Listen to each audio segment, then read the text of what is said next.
आज हम शुरू करने जा रहे हैं संयुक्त राज्य अमेरिका में संघीय जो न्यायालय है उसका संगठन। संघीय न्यायालय के अंतर्गत दो प्रकार के न्यायालय है, व्यवस्थापन न्यायालय और संवैधानिक न्यायालय। व्यवस्थापन न्यायालय वे न्यायालय हैं जिनकी स्थापना संविधान की 3री धारा के अधीन नहीं वरन कांग्रेस के द्वारा अपनी विधायनी शक्ति के अंतर्गत की गई है। वह न्यायालय न्यायिक शक्ति का उपयोग नहीं करते वरन उनका कार्य कांग्रेस द्वारा निर्मित कानूनों के क्रियान्वयन में प्रशासन की सहायता करना है। उदाहरणतः कांग्रेस की पहली धारा की 8वीं उपधारा कांग्रेस को विभिन्न प्रकार के कर लगाने, उन्हें वसूल करने का अधिकार प्रदान करती है।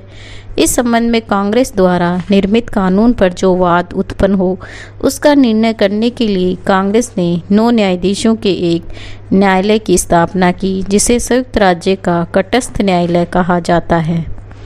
इस प्रकार कुछ अन्य व्यवस्थापन न्यायालय हैं जिनका संबंध अंतर्राष्ट्रीय व्यापार, सार्वजनिक धन के व्यय और कर की वसूली से होता है। व्यवस्थापन न्यायालय और संवैधानिक न्यायालयों के न्यायाधीशों में भी अंतर है। संवैधानिक न्यायालयों के न्यायाधीशों को महाभियोग द्वारा ही हटाया जा सकता है, लेकिन व्यवस्थापन न्यायालय के न्यायाधीशों को प्रशासन द्वारा बिना महाभियोग के ही पद से हटाया जा सकता है। संवैधानिक न्यायालयों के न्यायाधीश सद्व्यवहार पर्यंत कार्य करते हैं, परंतु कांग्रेस द्वारा स्थापित न्यायालय के न्यायाधीशों का कार्यकाल निश्चित होता है और निश्चित अवधि की समाप्ति पर उन्हें पद से हटाया जा सकता है। संवैधानिक न्यायालय संघीय न्यायालय का मूल आश्रय संविधान की धारा 3 के अंतर्गत स्थापित संवैधानिक न्यायालयों से है। संघीय न्यायपालिका का ढांचा त्रिस्तरीय है, जिसमें सबसे नीचे के स्तर पर जिला न्यायालय, उसके ऊपर संघीय अपीली न्यायालय होते हैं और सर्वोच्च स्तर पर संयुक्त राज्य अमेरिका का सर्वोच्च न्यायालय है। जिला न्यायालय संयुक्त राज्य की संघीय न्यायपालिका का सबसे निचला न्यायालय जिला न्यायालय है। संयुक्त राज्य अमेरिका के समस्त क्षेत्र में इस प्रकार के न्यायालयों की संख्या 88 है। अमेरिका संघ के प्रत्येक राज्य में कम से कम एक जिला न्यायालय अवश्य होता है। साधारणतः प्रत्येक राज्य में एक ही जिला न्यायालय होता है, किंतु क्षेत्र और जनसंख्या की दृष्टि से जो विशाल राज्य हैं उसमें आवश्यकता अनुसार अधिक जिला न्यायालय स्थापित कर दिए गए हैं। एक जिला न्यायालय में न्यायाधीशों की संख्या उस क्षेत्र में न्यायिक कार्य को देखकर निश्चित की गई है। जिला न्यायालय में न्यायाधीशों की अधिकतम संख्या 16 हो सकती है और व्यवहार में 1 से लेकर 16 तक है। जिला न्यायालय में 1 से अधिक न्यायाधीश हैं, वहाँ न्यायालय के विभिन्न भाग हो जाते हैं और ये अलग अलग क्षेत्रों में एक साथ कार्य करते हैं। जिला न्यायालय को केवल प्रारंभिक अधिकार क्षेत्र ही प्राप्त है, अपील सुनने का अधिकार प्राप्त नहीं। इनमें संघीय कानून से संबंधित दीवानी व फौजदारी दोनों ही प्रकार के मुकदमे पेश किए जा सकते हैं। कुछ मामलों में तो जिला न्यायालय के निर्णय की अपील संघीय न्यायालय में की जा सकती है और कुछ मामलों में इनके निर्णय की अपील सीधे सर्वोच्च न्यायालय में की जा सकती है। संघीय अपीली न्यायालय जिला न्यायालय के ऊपर संघीय अपीली न्यायालयों का गठन किया जाता है। इन न्यायालयों के द्वारा अलग अलग क्षेत्रों का दौरा करते हुए अपना कार्य किया जाता है और इस कारण इसे दौरा करने वाले न्यायालय भी कहा जाता है। ये जिला न्यायालय और अमेरिका के सर्वोच्च न्यायालय के बीच में स्थित है। इन न्यायालयों की कुल संख्या 11 है। इनमें से एक केवल कोलंबिया जिले के लिए ही कार्य करता है और शेष 10 न्यायालय 20 प्रदेशों के कार्य करते हैं, जिनमें संयुक्त राज्य का बंटवारा किया जाता है। प्रारंभ में जिला न्यायालय और सर्वोच्च न्यायालय की ही स्थापना की गई थी, लेकिन अब सर्वोच्च न्यायालय का कार्यभार बहुत अधिक बढ़ गया और इसके परिणाम स्वरूप कठिनाइयां उत्पन्न होने लगी, तो सर्वोच्च न्यायालय के कार्यभार को हल्का करने के लिए संघीय अपीली न्यायालय की स्थापना की गई।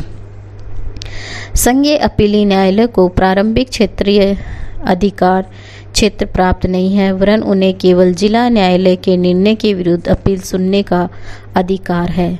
सन 1925 में कांग्रेस ने इन्हें कई मामलों में अपील सुनकर अंतिम निर्णय करने का अधिकार दे दिया, परंतु सर्वोच्च न्यायालय को अधिकार है कि वह ऐसे किसी भी मामले को अपने पास पुनः विचार के लिए मंगवा सकता है जिनमें कि उसे न्यायालय द्वारा निर्णय किया जा चुका हो। इन न्यायालयों के न्यायाधीश अक्सर दौरे पर जाते हैं और अपने क्षेत्र में अलग अलग स्थानों पर अदालत लगाते हैं। इन न्यायालयों को अंतर्राज्यीय व्यापार कमीशन, संघीय सुधार परिषद व संघीय व्यापार परिषद के आदेश व निर्णय का पुनरावलोकन करना और उन्हें रद्द करने का अधिकार प्राप्त है। इन न्यायालयों के न्यायाधीश की संख्या 3 से लेकर 9 तक होती है। अपीली न्यायालय में किसी विवाद की सुनवाई कम से कम 2 न्यायाधीशों के बेंच द्वारा की जाती है। जिला न्यायालय और संघीय अपीली न्यायालय में न्यायाधीशों की नियुक्ति राष्ट्रपति सीनेट की सहमति से करता है।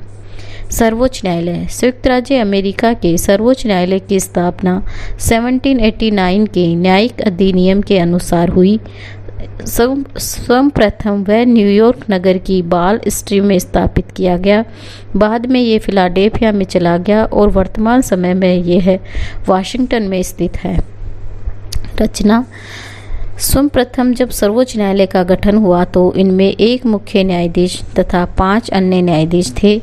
कांग्रेस के द्वारा समय समय पर इस संख्या में परिवर्तन किया जाता रहा और 1801 में इसकी संख्या 5 से बढ़ 5 कर दी गई। इसके बाद 1807 में ये संख्या 7, 1837 में 9 और 1863 में 10 कर दी गई। 1866 में इसमें न्यायाधीशों की संख्या 7 कर दी गई। 1869 में सर्वोच्च न्यायालय के न्यायाधीशों की संख्या 9 निर्धारित की गई और उस समय से लेकर अब तक ये संख्या 9 ही है। वर्तमान समय में सर्वोच्च न्यायालय में एक मुख्य न्यायाधीश तथा 8 अन्य न्यायाधीश हैं। नियुक्ति न्यायाधीशों की नियुक्ति राष्ट्रपति द्वारा सीनेट की सहमति से की जाती है।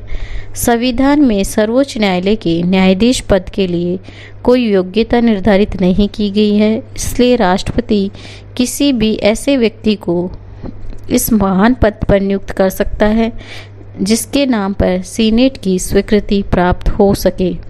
सामान्यतः इस पद के लिए राष्ट्रपति द्वारा प्रस्तावित नाम को सीनेट स्वीकार कर लेती है, परंतु कभी कभी सीनेट किसी विशेष व्यक्ति की इस पद पर नियुक्ति को अस्वीकार भी कर देती है।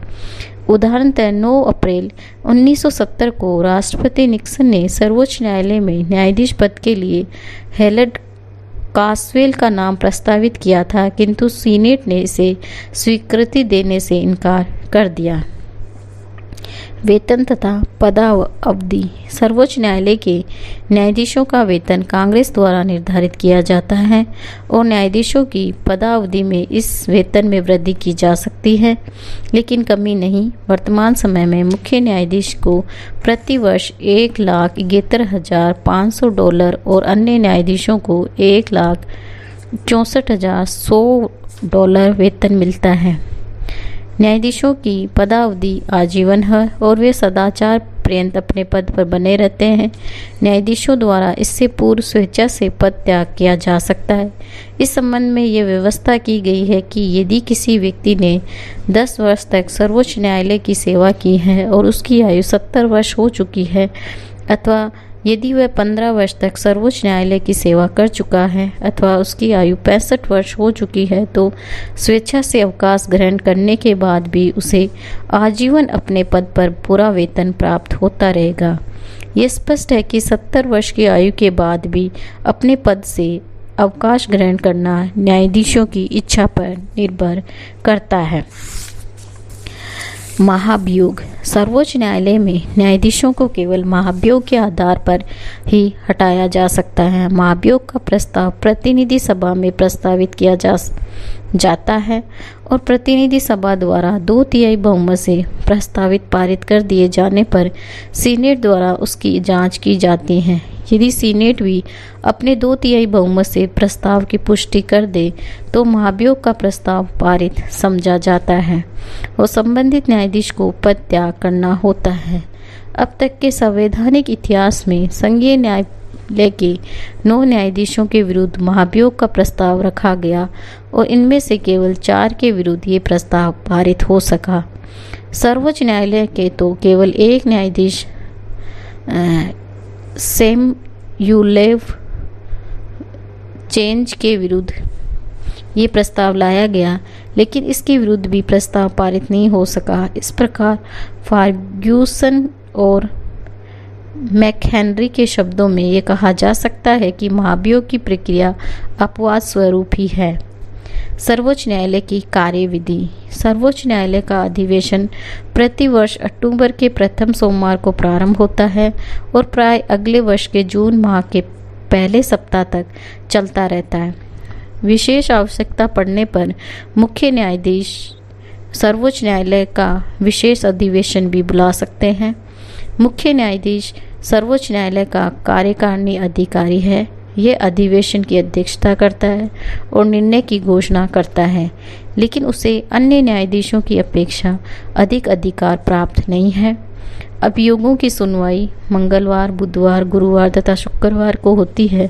शनिवार को न्यायाधीश परस्पर विचार विमर्श करते हैं और सोमवार को सार्वजनिक रूप में निर्णय लेते हैं।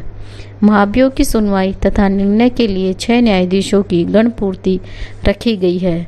अभियोग का निर्णय बहुमत से होता है। मुख्य न्यायाधीश सबसे पहले अपने विचार बताता है, किंतु मत सबसे अंत में देता है। कोई भी न्यायाधीश बहुमत के निर्णय से भिन्न मत व्यक्त कर सकता है। बहुमत निर्णय तथा इसके सहमत न होने वाले न्यायाधीशों के असहमत विचार जनता तथा न्यायाधीशों के पद प्रदर्शन के लिए संयुक्त राज्य की रिपोर्ट में छापे जाते हैं। क्षेत्राधिकार। सर्वोच्च न्यायालय को संविधान से ही शक्तियां प्राप्त होती हैं और इस रूप में वे अमेरिकन संघ की कार्यपालिका तथा व्यवस्थापिका दोनों से ही स्वतंत्र है। सर्वोच्च न्यायालय का क्षेत्राधिकार इस प्रकार है। प्रारंभिक क्षेत्राधिकार। सर्वोच्च न्यायालय के 2 प्रकार के अभियोगों में प्रारंभिक क्षेत्राधिकार प्राप्त है। वे सभी विवाद जिसमें राजदूत, अन्य सार्वजनिक मंत्री, वाणिज्य दूत अथवा विदेशी प्रतिनिधि का कोई पक्ष हो। ऐसे सभी विवाद जिसमें संयुक्त राज्य अमेरिका का संघ या अमेरिकन संघ का कोई एक या अधिक राज्य एक पक्ष हो। अपीली क्षेत्राधिकार। से सभी विवादों के संबंध में सर्वोच्च न्यायालय को अपीली क्षेत्राधिकार प्राप्त है अथवा निचले न्यायालय के निर्णय की अपील सर्वोच्च न्यायालय में सुनी जा सकती है। राज्य के न्यायाधीशों की अपील संघ के सर्वोच्च न्यायालय में की जा सकती है, अन्य किसी भी संघीय न्यायालय में नहीं। सर्वोच्च न्यायालय को कानून तथा तथ्यों के बारे में अपीली क्षेत्राधिकार देता है, परंतु कांग्रेस को इसे नियमित करने का अधिकार है। 1925 के कांग्रेस के अधिनियम द्वारा अपील का क्षेत्राधिकार केवल कई विषयों तक सीमित कर दिया गया है, जिसमें पहला है संघीय कानून तथा संधियों को राज्य के न्यायालय में संविधान के विरुद्ध घोषित कर दिया गया हो, जिसमें राज्य के किसी कानून को जो किसी संघीय न्यायालय के संघ के संविधान, किसी कानून अथवा संधि के विरुद्ध घोषित कर दिया गया हो, जबकि राज्य के न्यायालय राज्य में उस कानून को अवैध ठहराते हों। दोनों प्रकार के मामलों में सर्वोच्च न्यायालय को अपील सुननी होती है। अन्य मामलों में सर्वोच्च न्यायालय को अपील का अधिकार है, परंतु सर्वोच्च न्यायालय की इच्छा पर निर्भर है कि वह इसका प्रयोग करे या न करे। इस श्रेणी में संघीय अपीली न्यायालय के निर्णयों के विरुद्ध अपील शामिल है, जिसमें किसी संघीय कानून अथवा संधि को असंवैधानिक घोषित कर दिया गया हो या उसमें राज्य के किसी कानून का संवैधानिक उपबंध हो, इस आधार पर अवैध घोषित कर दिया गया हो कि वह संघीय संविधान, कानून अथवा संधि के विरुद्ध हो। जिला न्यायालय के भी कुछ निर्णय की अपील सर्वोच्च न्यायालय में की जा सकती है। सर्वोच्च न्यायालय परामर्श देने का कार्य नहीं करता और इस दृष्टि से भारतीय सर्वोच्च न्यायालय से भिन्न है। आज के लिए इतना ही। धन्यवाद।